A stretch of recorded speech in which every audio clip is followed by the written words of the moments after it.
Mum says it's my turn to make the RMMOs dying video this month.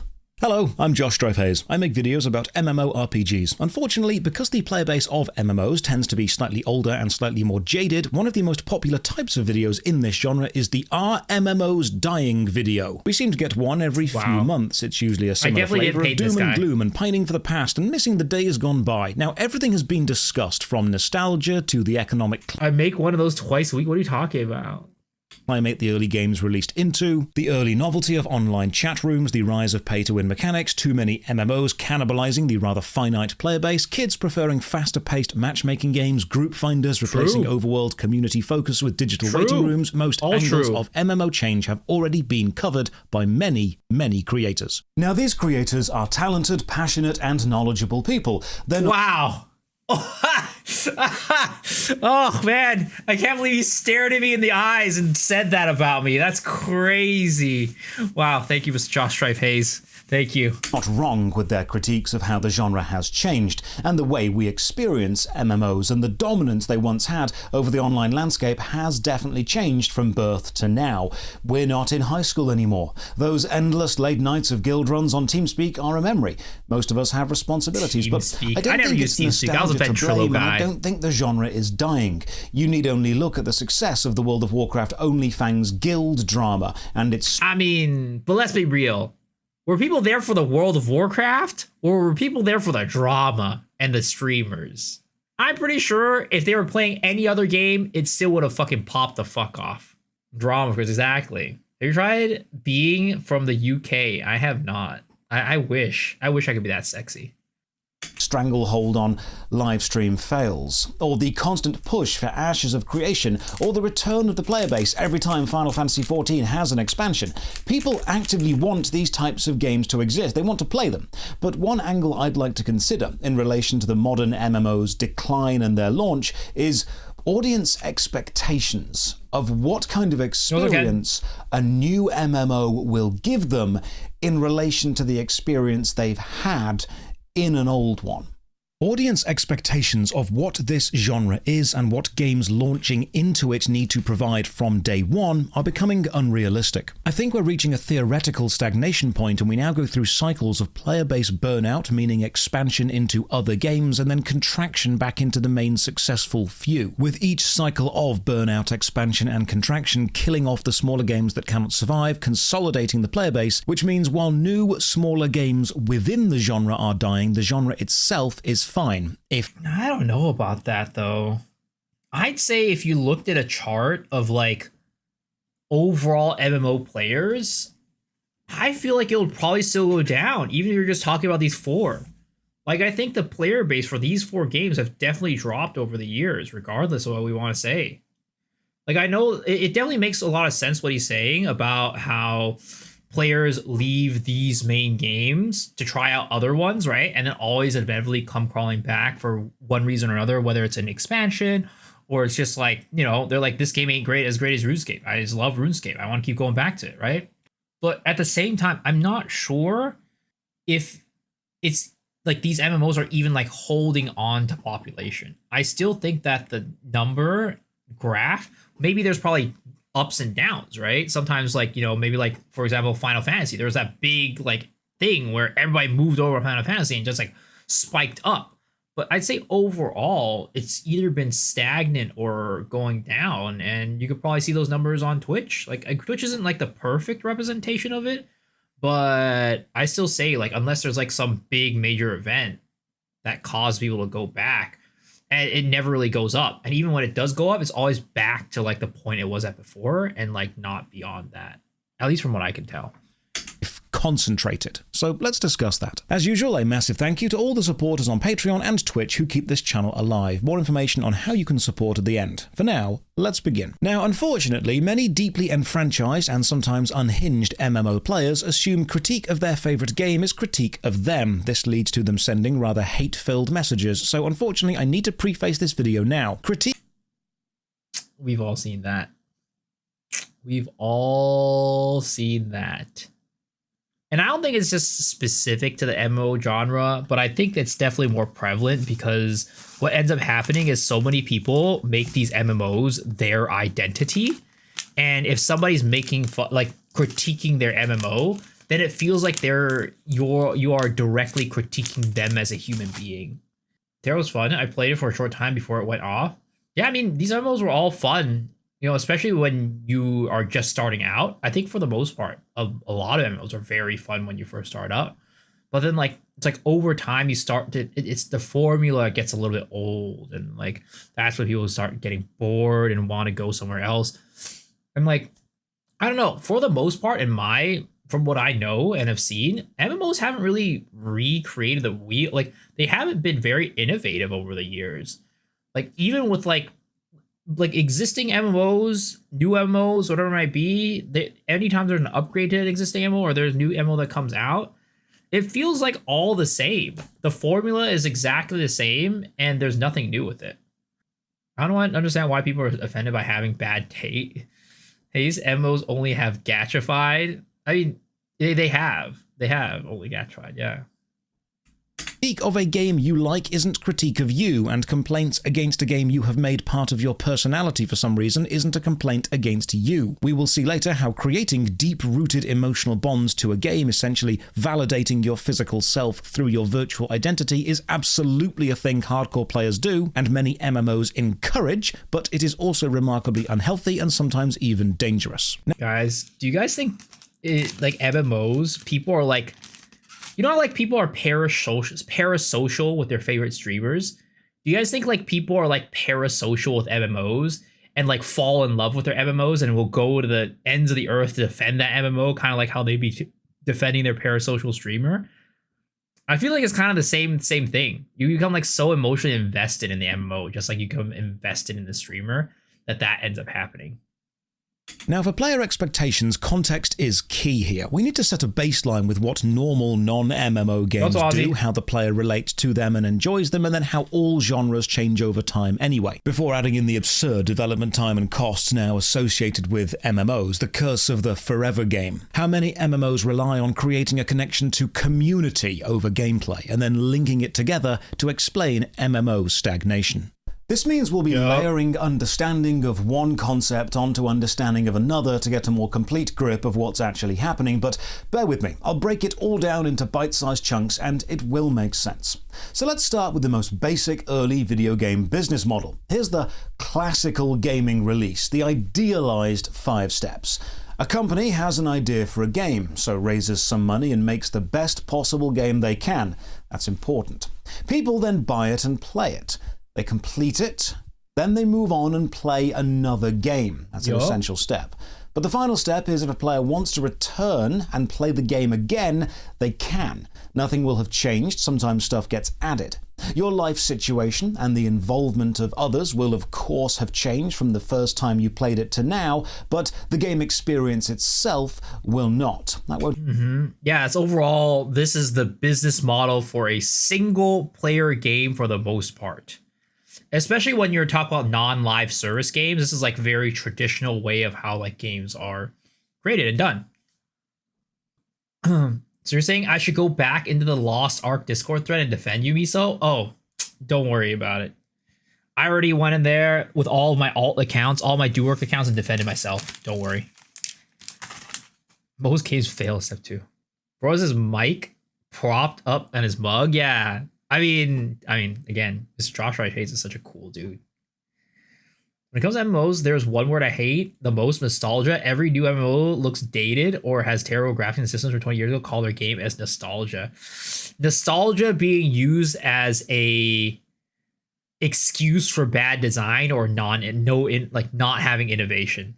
But like, I also don't think that it's necessarily it's not always because of laziness. I feel like it's just because people, I mean, and we can look at it, right? I was gonna show this earlier, but it's just like, take a look at this, right? This is the MMORPG subreddit. The second greatest MMORPG ever made, some old ass game. It like, let's see here. The greatest MMO ever made. I mean, I know it's a joke, but you know, whatever, some old ass game, right? Let's see. Future of social games being like MapleStory Ragnarok. Again, a call to an old game design and wanting that to be the future of games, right? Defiance is going to be revived. Another old game getting revived. I miss being a teenager playing EQOA all night. Old game. Best MMORPG of my childhood. Old game, right? The thing is, like, MMO players like need help remembering an MMO I played when I was young. MMO players are just so fixated on like bringing back the feeling of, and it's like you guys are saying earlier, MMO players are all in like their 30s and 40s right now. A lot of them are. And they just always want to recreate this, oh, I remember the golden era of MMOs. Let's bring that MMO back. And that's why these gaming companies, some of them, you know, are just doing it because they're lazy maybe, but some of them probably see this and they're like, oh, you know what? Look how many people want this old era of MMOs back. You know what we should do? We should be the first game company that actually gives them what they want. AKA, you're probably not the first one because everybody else tried and they just failed. Old games are fire.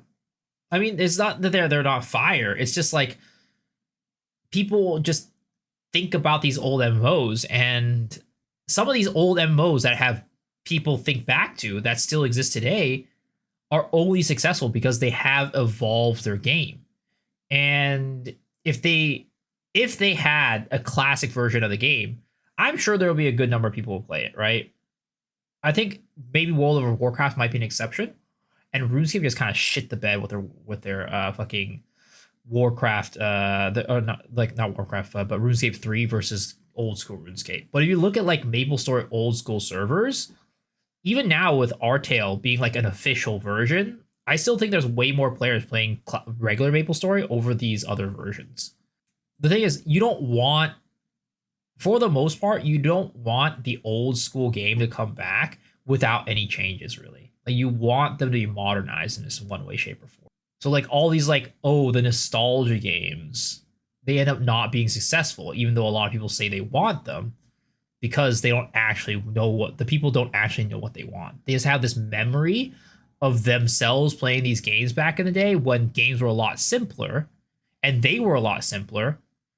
And then, you know, when you bring those simple games into the current day, it ends up being not as successful. Again, we do have certain standouts with things like old school RuneScape, but again, RuneScape 3 was kind of a trash, and we have classic WoW. But I also think it's because classic WoW just had that big of a player base that it continues to keep a good number of those people. There are a lot of those people who are just very like, oh man, I only like classic WoW. I don't play anything else, to be able to play those games, when the other games, they don't have that level of player base to be able to sustain a classic server or like a more classic version of these MMOs.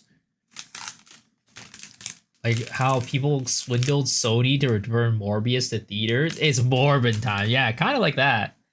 They don't understand that people will try their game and go back to the old game unless they bring in something new to the table. Yeah, that's also true. Won't have changed too much at all. Now, I've simplified this to an absurd degree, but each step in this classical idealistic process actually has a rather strong benefit to the player. The company raises money and makes the game, and once it's made, that's kind of it. The game releases, yes, you'll have marketing and maybe some support staff, but it's usually money invested, game made, investment recouped by selling the game. And God damn, bro. This version of Lara Croft was definitely the hottest version. This was I love the pixelated fucking, polygonal fucking, I love the polygonal Lara Croft. Oh my God. Those tits were amazing. You don't like the right angles, bro. The game being good. So there's a rather vested interest in the game being good because the quality of the game will become the main income point. Better games tend to sell more. Microtransactions come later. For now, the sale of the game is the main income. People buy the game, usually a one-time purchase, then they own the game. They can play it on any console which can run it or install it on several computers. If it's on their shelf, it's theirs. Play at your own pace. The simplicity of this is beautiful. There's no fear of missing out, no time-limited offers, no pressure No to finish within FOMO. a month, it's your game. Play it when you like. And call me archaic, but I quite like this system. Then the player completes the game. The game has a story arc, a beginning, a mechanical or narrative interesting middle bit, and then a satisfying ending. Loose ends are tied up, the credits roll, the art is over. It doesn't need to drag on for the sake of dragging on. It is exactly as long as it needs to be to keep the quality as high as it can. Then, and this is important, players move on and play other games. The game wants a set amount of your time, it will give you a set experience, and once you've had that experience,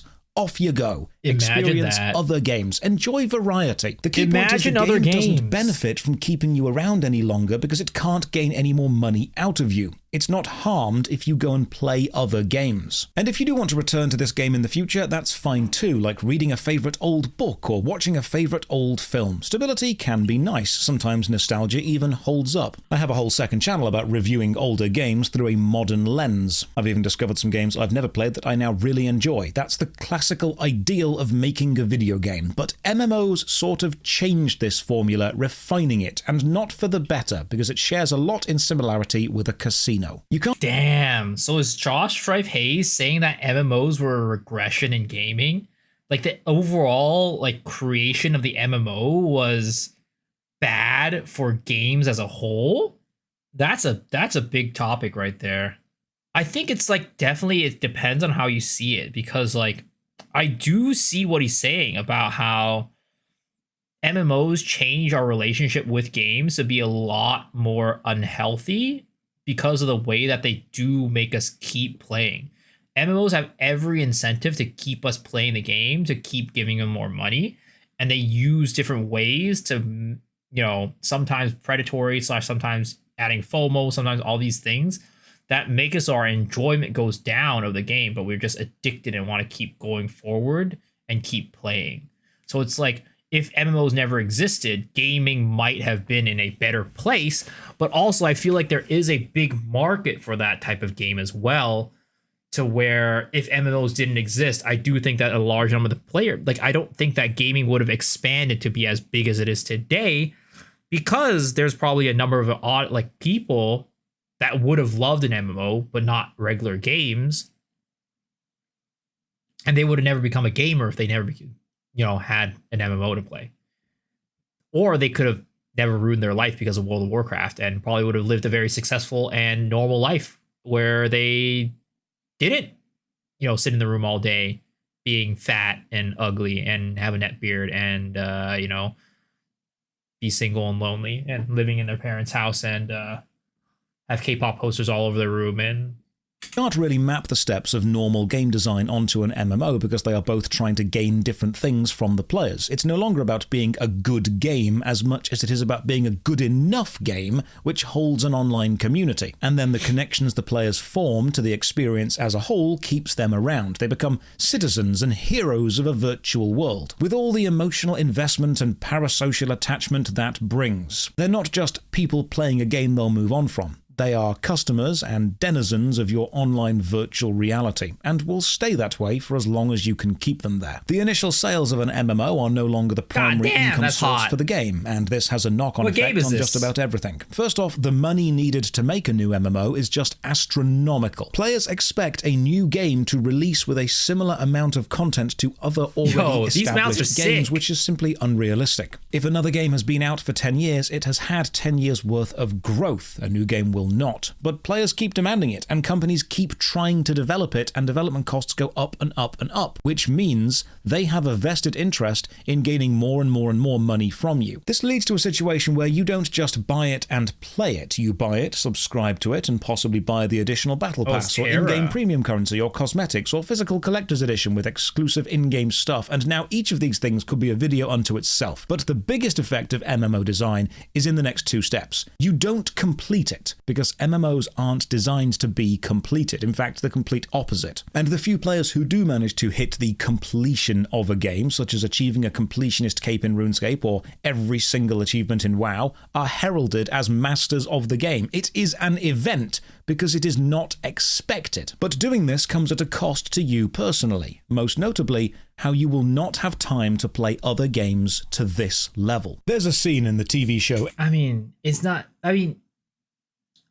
According to most estimates, it takes an average of several thousand hours to max out an old school RuneScape character, with dedicated players often spending between 2,000 and 5,000 hours depending on their chosen training methods and efficiency, as reaching level 99 all skills requires a significant amount of grinding and experience. I mean, technically, you can play other games while you're doing this. It just will extend the amount of years that it'll take for you to get there. Let's say in a game like old school RuneScape, right, where this goal is not a moving goalpost. Now, in other games, we're not going to talk about, like, you know, in other games, most of the time there is a moving goalpost. So if you want to get to that max level, you do need to kind of drop everything else. But in OSRS, to get everything to 99 is not a moving goalpost. What a rookie. NCIS, a show famous for trying to add the most ridiculous computer things ever, where a detective meets a video game player and recognizes her as the person who has the highest score in almost every online game ever. This firmly cements the show in the no idea how games work territory, but it also reinforces how that's just not possible, and completing an MMO is a lifelong goal. Guild Wars 1 has gods walking amongst mere mortals, an incredibly demanding title, and you're unlikely to meet someone who has that title, and a RuneScape completionist cape, and every WoW achievement, True. and every Guild Wars 2 achievement, and every Elder Scrolls Online achievement, because those achievements have surpassed what we would consider traditional video game achievements and are encroaching onto the professional of a hobby area. But it's highly likely you could meet someone who has completed and platinum. I do think that maybe if like streaming had been a thing longer, like a long time ago, let's say, maybe in like mid 2000s when MMOs first did come out, I do think that it's possible to have gotten like every achievement in like one MMO and then move on to another MMO to get like those achievements. But definitely because streaming and like professional video game players, people who play games as a job, wasn't really a thing until, let's just even say, like really like 10 years ago, I'd say. Like you could definitely go back earlier, but for the most part, it didn't really exist until, let's say, like 10 years ago. I do think that it could have been possible, but maybe at a different timeline. And every Tomb Raider game, because the design and the time demands of the games are different. Those games don't benefit from keeping you around once you have seen everything they have to offer. MMOs do. So from a company's point of view, the ideal MMO player picks a game and sticks with it because an addicted player, an enfranchised player, has the potential to become a whale, a high-spending individual. We've looked before at how whale hunting is a gaming science, with so many MMOs incentivized to add more content, more challenges, more stuff, just to keep those whales on their game. Which tracks, because the kind of person who is going to get deeply involved into an MMORPG is often the kind of player who enjoys having a lot of content to experience. And also the type of person who's going to be justifying like, oh, you know, like this game has given me so many hours of enjoyment. Like, I might as well give them my money because, like, you know, you should pay your developer, because if I'm not paying them, you know, if nobody pays them, they're not going to make money. And if me giving them money means they'll make better content in the future, that's what I should be doing. I'm saying that because that was me. That is me. Transactional abusive relationship, 100%. It is 100%, because the company doesn't care about you. The developer doesn't care about you. They just care about the money in your wallet at the end of the day. The only reason why they need to kind of care about you is if they don't care about you at all, then you leave them. So it's like a really abusive relationship where, like, you know, you're just real shitty at them, your partner, but good enough to where they stick around, and maybe you manipulate them enough mentally to where they feel like they need to stick around, and you know, boom, you have an MMO. content is then king, older games have the crown. Because older MMO games have an absolute ton of content by virtue of simply being around longer and having more time to add stuff. The original EverQuest, as of this video, has 31 full expansions. Holy. If a new MMO released an expansion every 6 months, it wouldn't catch up in 15 years. Now, this amount of content takes years to make and should not be expected straight out of the gate, but it has been normalized as expected. And this is where audience expectations comes in, because what an MMO player often wants, years of content and fleshed out endgame, is not provided by newer games as much as older games, simply because they haven't got to that point yet. Consider what different players want. Some want graphics, some want combat, some want PvP, some want epic storylines, fantasy, sci-fi, some want deep mechanics. But what a player wants will change genre to genre, game to game. Is there any through line that almost every player shares? Well, let's take another genre to have a look at an example. Real-time strategy, one of my favorites. Build up an army, go and attack somebody else. Now, in my experience, people who enjoy these games place greater emphasis. I agree, if you don't have at least 2 years of content on launch, your game is dead on arrival. That's kind of crazy to think about it, but I do think that's kind of true. Like, not like 2 years, like 2 years might be an exaggeration, but like you can think about it even as like Path of Exile 2, right? The game hasn't even launched yet, and people are already saying dead game, not enough endgame content, not enough content. Like, what? The game ain't even out yet, bros. What are you talking about?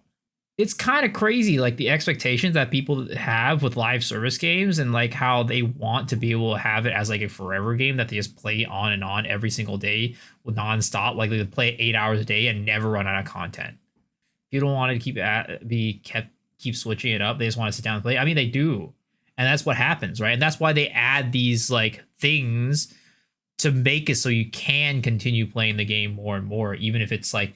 And that's where like artificial content comes, or like the situation where you get MMOs to add stuff to just extend the gameplay of the game rather than giving you more content to play, because you can't reasonably make that amount of content in the amount of time that players, is reasonable. You just can't reasonably make that amount of content that'll satisfy the players in that amount of time period. So you have to add these things that will extend the gameplay life, of that game, extend the lifetime of that game while you're cooking up new content. Watching Deathspeak, she said, a good game with less content will eventually fail, but an average game with lots of content can be made good and successful. It depends. I mean, it really depends on what your metric for success is. Because, like, take like a lot of like the indie games, for example, right?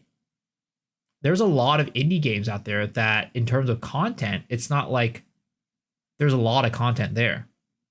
Like, for example, like, I don't know, Undertale. It's not like there's a ton of content there. It's a linear game. You can finish it within like probably, I mean, I've never played it, but I'm assuming you could probably finish it within 24 hours if you really wanted to.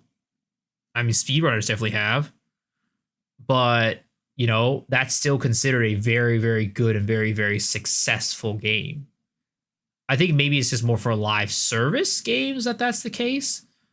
Balatro, Holocure. Well, I mean, Balatro, I think the content is there is a lot of content in Balatro. It's just that it's not like the content isn't like this. It's not vertical. It's horizontal, right? There's a lot of depth in it. There you go. The content is deep as opposed to high quantity.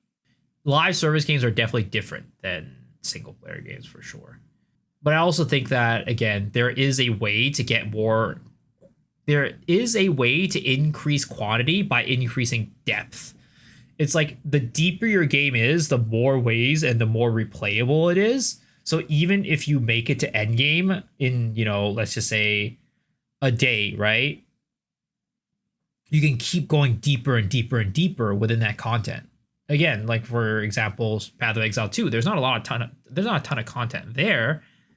But you're able to play that game for hundreds of hours even now because you can change your builds up, do different things. So it's like quantity is like kind of three-dimensional in that sense, where quantity doesn't just necessarily mean, oh, you need to have a lot of acts in your game or a lot of different like tangible things, but quantity can also be depth because you can go really deep into one thing and take that thing into multiple different forks and paths. On gameplay and mechanics over graphics or narrative. You may feel different, I'm just going off what I've experienced over the years. Because the real-time strategy player tends to have a focus on mechanical complexity and balance, older games which have had longer to add stuff and refine their gameplay simply provide what the player base of this genre wants better. Age of Empires 4 is fine, but many prefer Age of Empires 2 simply because of how many player mods it has, how many armies, the units. It provides the experience the player base want from this genre. Even though it's older, Command & Conquer Red Alert 2 hit that balance of action and tactics in a way which Command & Conquer 4 missed, showing that newer doesn't always mean better. Newer means different, and sometimes that difference is not an improvement. It's actually really interesting when you say about this newer is different rather than better, because I was actually thinking about this today when I was thinking about like video ideas, right? But like, I was trying to think, is there any successful sequel to an MMO? The only one that I could really think about, and I'm talking about not talking about expansion, I'm talking about sequel, a brand new game that's like Ragnarok 2, Maple Story 2, Lineage 2, if I think that's probably a sequel, right? Like, you know, the only one I could think about that was better than the original is, I think, Destiny 2 is the only one that I can think about on the top of my mind that generally people consider Destiny 2 is better than Destiny 1. Guild Wars 2? I don't know. I think that's a toss-up. I think people consider Guild Wars 2 as a very, very good game, but I think a lot of people still think that Guild Wars 1 was better, that is better than Guild Wars 2. You don't see anyone saying Destiny 2 is better? I mean, I searched it up today. Destiny 2 better than, or is Destiny 2 better than Destiny 1, right? I think both have their pros and cons, but I like D1 and the ability, blah, blah. Plus, strikes have better, more authorized than actual element burns like singles in D2. What was I looking at? There was a thing that said D1 was only better because it was new. Everything was way unknown. Like any good movie or TV show, setting the mysteries is easy. So no, this day one D1 player, D1 is only better due to rose tinted glasses. D1 has good things that D2 lacks, but the things that they do have in common, majority of the time D2 does better. So there is a lot of people, as you can see, right, in this thread, there's a lot of people who say like that D2 is better than D1. And I'm not saying that that's the majority opinion, but I do think it's pretty divided in what people feel. While the power fantasy in D2 is interesting, the builds are fun. Okay, D1 vibe. I mean, I would say that there's definitely, from what I can tell, there's definitely more people leading to D1 being better. But I'm not going to say that it's not existent at all. So, I mean, again, I think this supports my theory even more, right? That in general, when it comes to MMOs, there's never any sequels that are better than the original. Off the top of my mind, I just can't name a single MMO where unequivocally the sequel was better than the original. Which I'm not entirely sure why. Because like in theory, a sequel to a game should be taking all of their learnings from their original game and making a better game based off of those learnings, taking everything good from the original game, putting it into the new game, and taking everything bad in the old game and either making it better or not bringing it into the new one. But then it never ends up being the case where the new one is just superior. In fact, most of the time, new ones are worse. Dota 2, but it's not an MMO, though. It's not an MMO. Do you count Final Fantasy a Realm Reborn? I don't. It's hard because Final Fantasy, the original one, was just such a flop, right? The original Final Fantasy 14 was such a flop that the new Final Fantasy, like I'm talking about successful originals moving on to a sequel. I'm not talking about like something that flopped and then getting a sequel, right? Of course, in those cases, most of the time it's better, though most cases that doesn't happen. If you have a first game that sucks, the sequel is usually not even going to happen. May realize, hey, we've not had a real-time strategy game in a while. Then, instead of looking at what real-time strategy players actually want in a game, they look at what modern gaming is as a whole, then try and force that kind of audience into a vaguely real-time strategy-shaped game. Then they wonder why their newer game doesn't appeal to an established older player base. If what your core audience want is already being delivered to them, what is going to make them come to your game and stay if it doesn't deliver that? Now, nostalgia is absolutely a factor in this, of course, but going in depth on that psychological draw is a whole different video. So let's just agree, nostalgia is a factor in deciding what game to play, but audience expectation is the focus here. To circle back to MMOs, we then need to ask, what does an MMO player want? And this varies. They don't even know. Some want combat, some want narrative, some want PvP, some want fantasy Eastern style graphics, some want grounded Western style, some want pay to win, others Western style graphics suck. Eastern style graphics for the win. Give me my big old titties. Give me my booba. Give me my hot girl characters. Let's fucking go. I don't need any of that Western style ugly ass characters in my game. Don't. The wants of each MMO player are of course different. But there's one thing, one narrative thread, a through line that almost every MMO player does want, one thing we agree on. We all want a massive game. It's right. I thought he was going to say massive titties. God damn it. I'm cooked, guys. I'm so cooked. They're in the first M of the acronym. We want loads of stuff. Years of content, a second world to live in. The dedicated MMO player doesn't want to blitz through a game in 10 hours, 100 hours, maybe even 1,000 hours. They want a single game they can treat as an alternate reality, a hobby. And it's this combination of player investment, burnout, and expectations for what the game can give, which leads to this inevitable cycle. A player finds an MMORPG game they like. They invest in it, play it for weeks, months, or years, sink a load of their free time into it, and the nature of MMO design encourages this. It facilitates it. It releases more content, more grinds, more long-term goals. And this is great. The mechanics of the game may not be the greatest, but the mechanics are secondary to the experience as a whole. Because the player has formed friendships, bonds, guilds, they've become known within the community. The game becomes more than a game to them. It becomes a home. But eventually, the design of endless grind will cause a player to burn out and fancy a change, if only for a little bit. As lovely as home is, we all like a holiday. And so they swap games. I agree. But on average, studies have shown they only swap games for a bit before coming home. Much like a holiday, it's not permanent. They will try a new game, and suddenly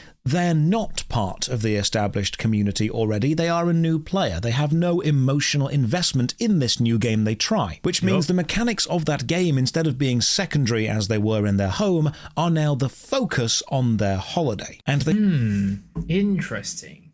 I mean, that makes a lot of sense, actually. I mean, does it make a lot of sense, though? It does, in a sense.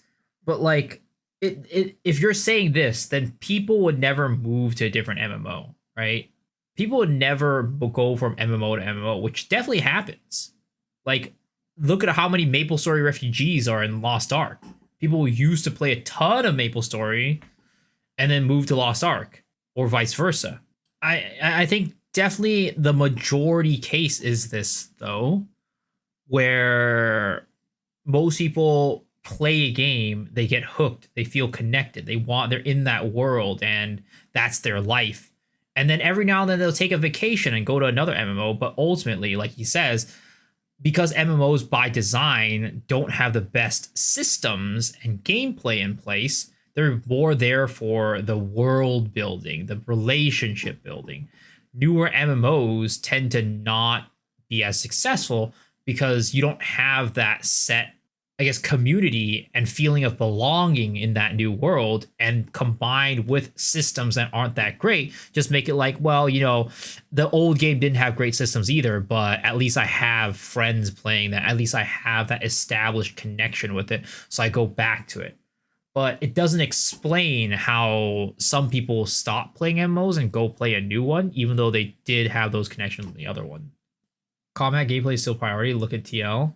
I think combat definitely matters. I think people care about it. It's like the reason why people play Lost Ark, right? Maybe it's just like every now and then, right? You get that MMO that does have those systems, those gameplay feel, those combats that just feel a little bit better than your old one.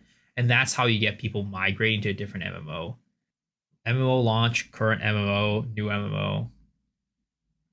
Yeah, I'd say so. MMO launch is definitely like the peak MMO experience, in my opinion.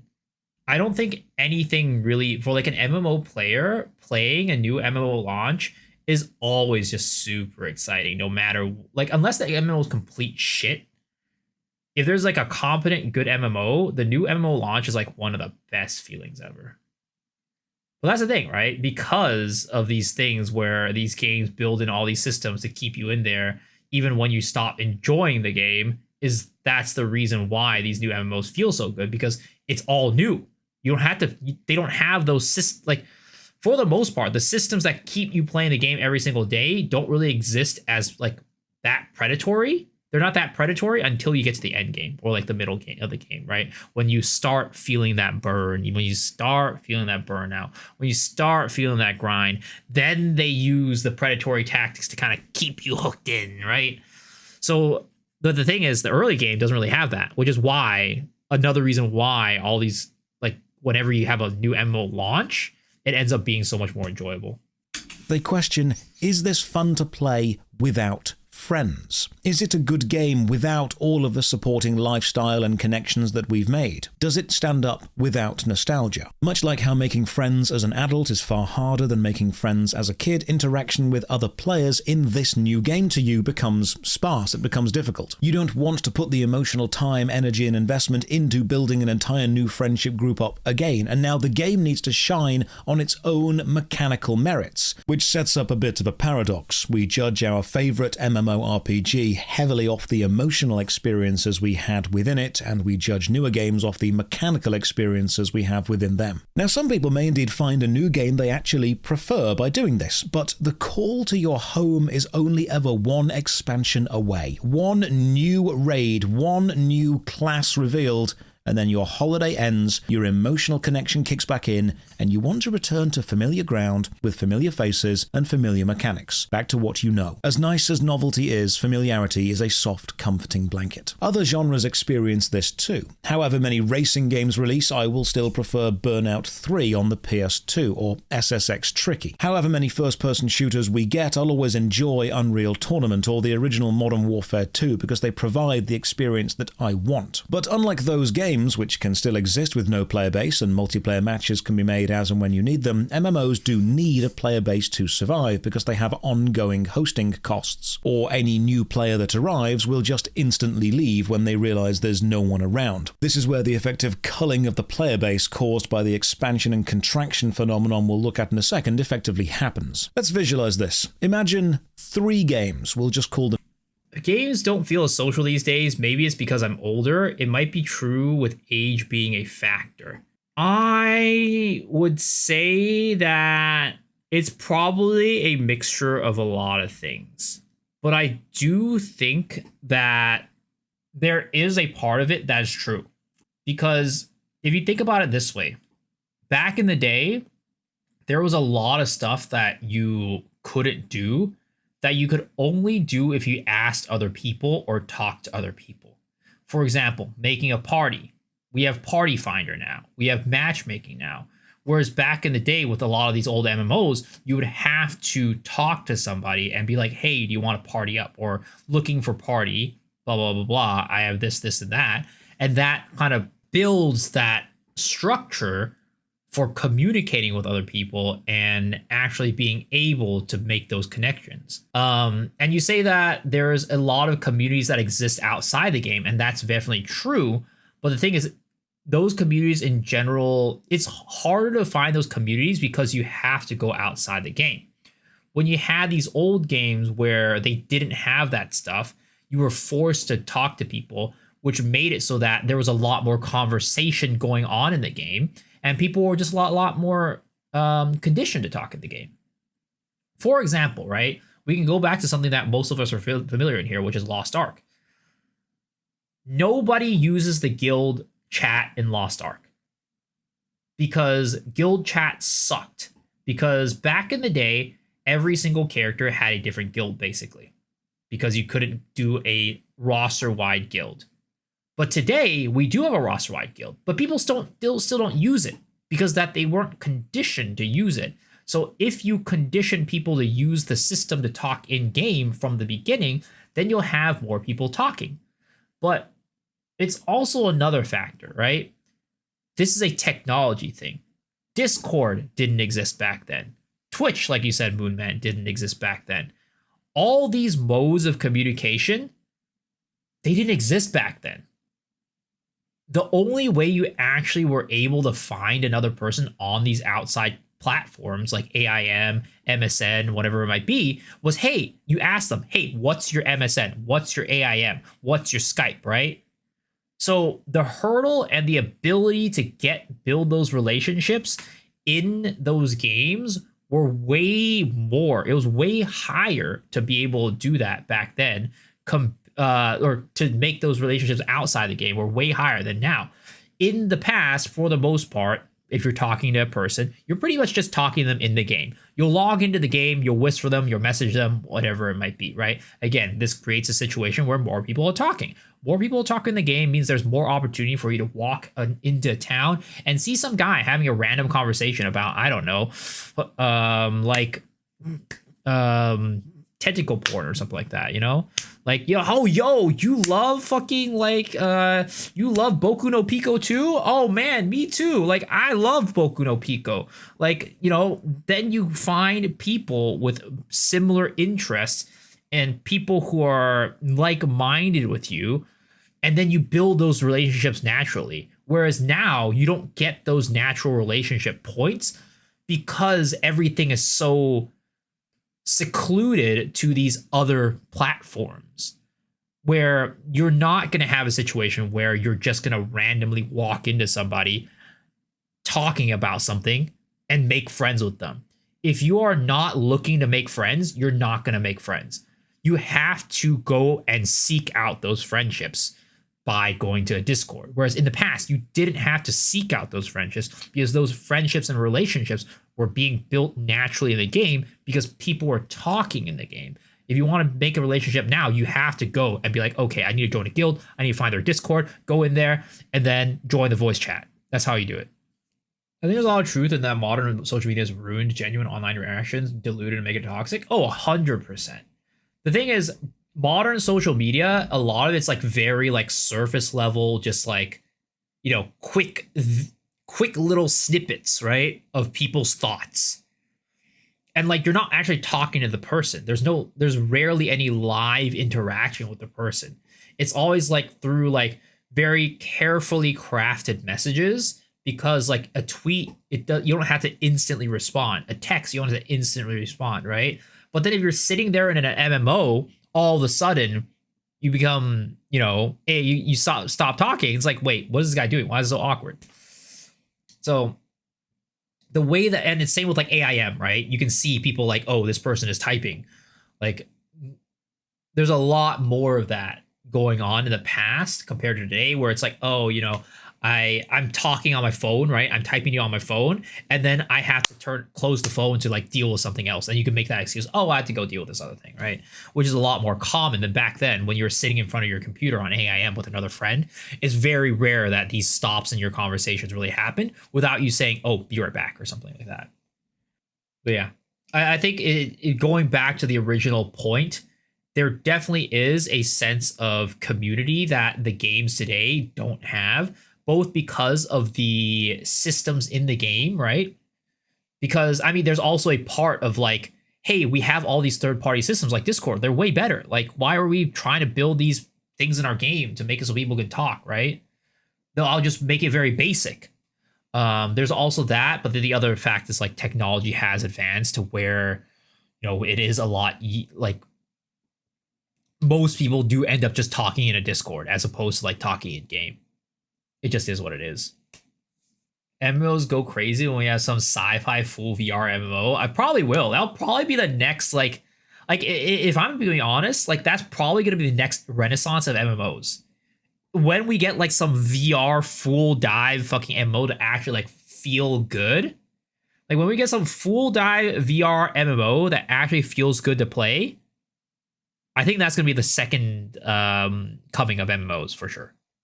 Them A, B, and C, each with a player base of 100 people. This is unrealistic, but it keeps the numbers nice and simple. People will play their game until they get burned out. This will differ from person to person. Some people will commit their entire life to it, some people will leave within a week. But let's imagine the next time we check these numbers, we discover that 20 players from game A have gone to game B, 10 from game B have gone to game C, and 5 from game C have gone to game A.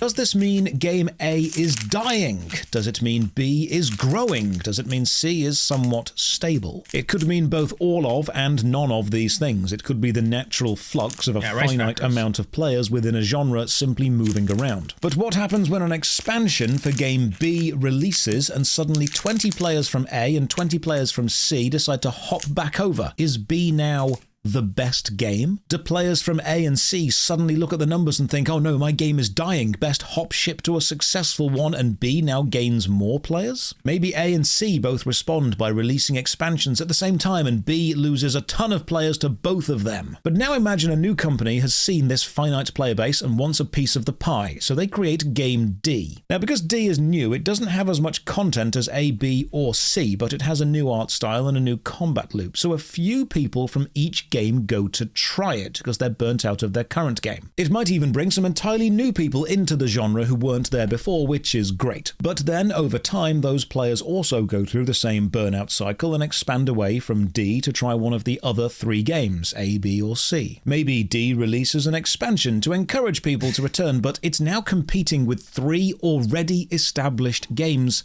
and it just can't keep up with the amount of content. And it's starting to lose money too, because it was expensive to make and expensive to run, so it adds some pay-to-win stuff into the cash shop to milk the whales it does have. We can start to see that D is likely to fall into a spiral of pay-to-win. Which was... No, D! Not like this, bro!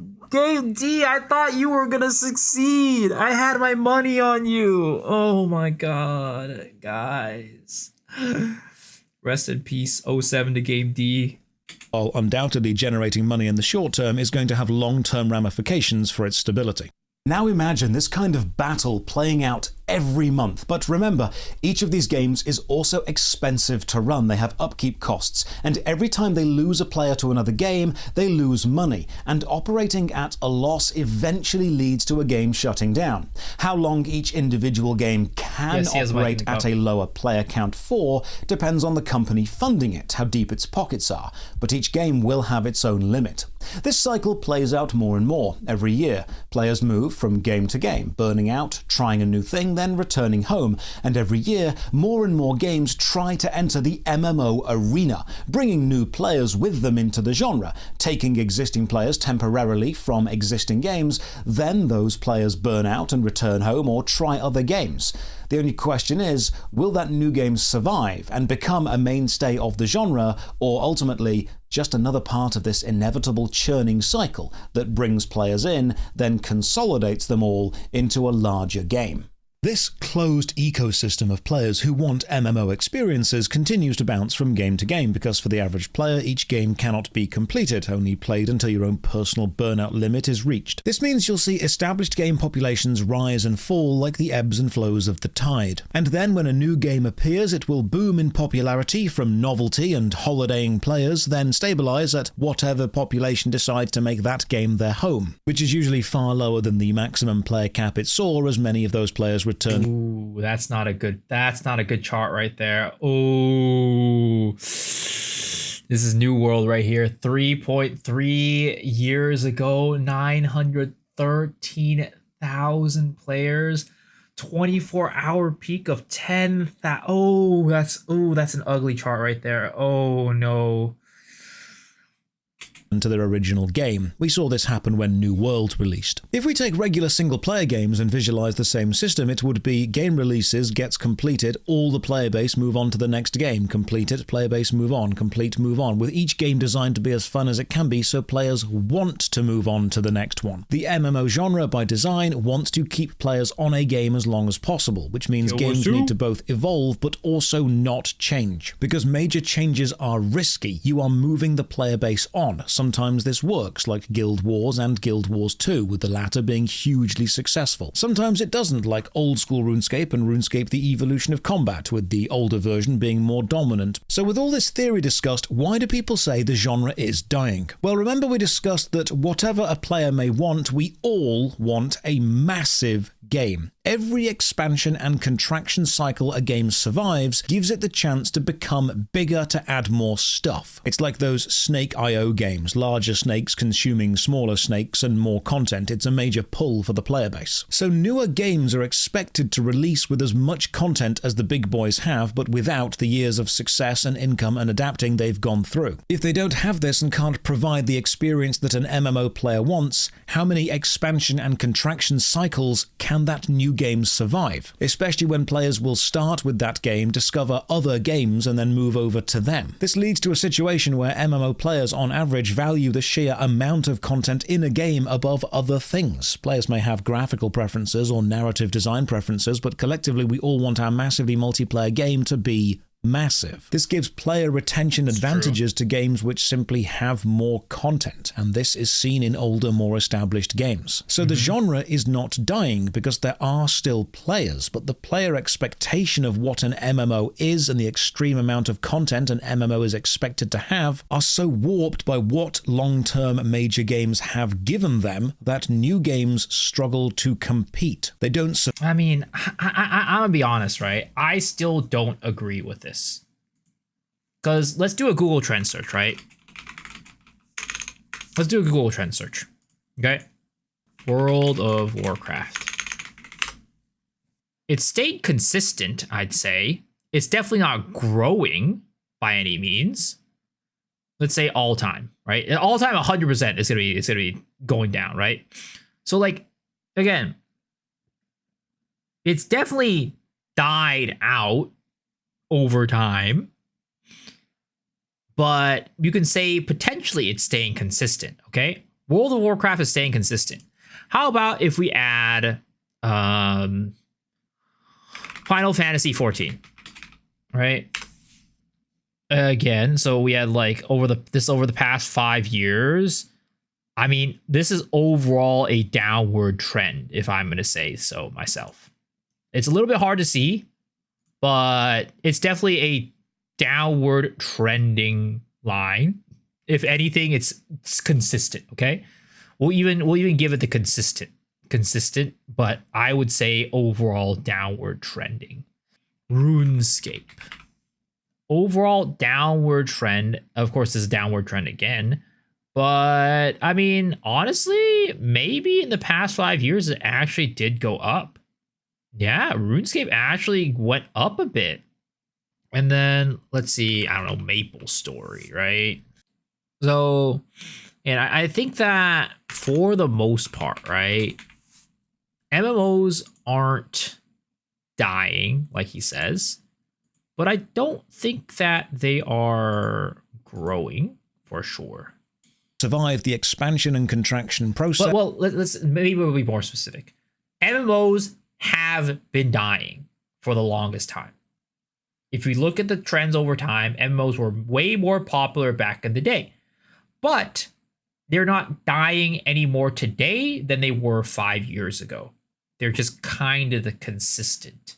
We've kind of hit this point of where the MMO population isn't really growing or shrinking.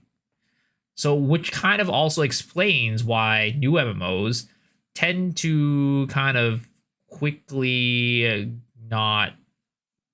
quickly go away.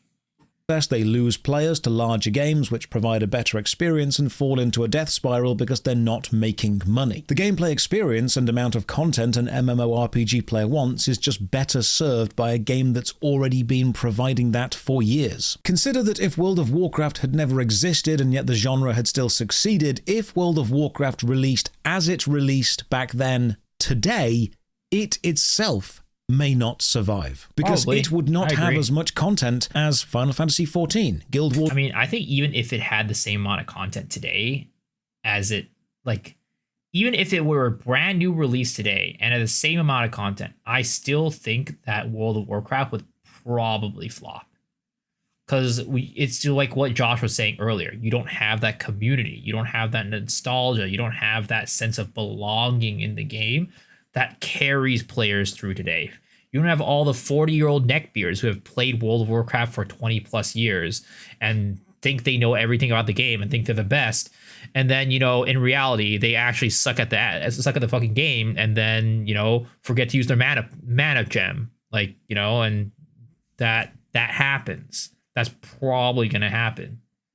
Wars 2, or The Elder Scrolls Online. So the MMO genre isn't dying. However, new games which release into the genre often do die because the players who enjoy the genre may go to try the new game but ultimately realize they aren't having their needs or expectations met by that new game. We've almost built ourselves into a catch-22. Newer MMOs struggle due to lack of content, but they'd only gain that content if they survived, which they need the content to do. It's a cycle, and companies are realizing that trying to break into it is just far too expensive. This means the players those newer games brought in, if they like the genre as a whole, will then migrate to another game, and the migration will continue until they settle in a home. And then, when they are burned out of the home, they'll expand and contract again, with the death cycle of games happening slowly, consolidating all the players down into just a few behemoths of the genre.